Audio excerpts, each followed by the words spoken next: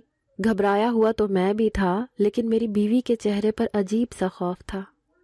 میں نے اس سے اشارے سے پوچھا کہ کیا ہوا ہے، جس پر پہلے وہ ادھر ادھر دیکھنے لگی، لیکن پھر نہ میں سر ہلا دیا۔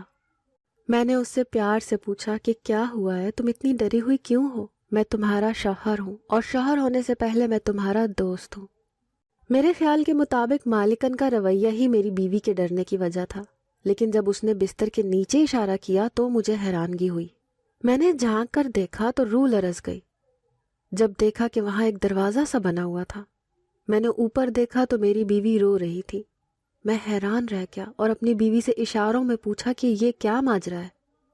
اس نے اشاروں میں بتایا کہ یہاں سے اکثر اوقات بہت بری اسمیل آتی ہے اور اکثر اوقات عجیب سی آوازیں بھی آتی ہیں۔ میں نے پہلے اپنی بیوی کی طرف دیکھا اور پھر اس کو بستر سے اٹھنے کو بولا۔ وہ لہنگا سنبھالتی اپنی جگہ سے اٹھی اور سائڈ پر کھڑی ہو گئی۔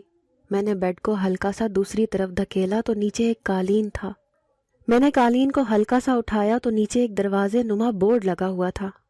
میں نے حیرت سے اپنی بیوی کی طرف دیکھا اور پھر قالین کو تھوڑا سا پیچھے کیا اور وہ بورڈ ہٹا دیا۔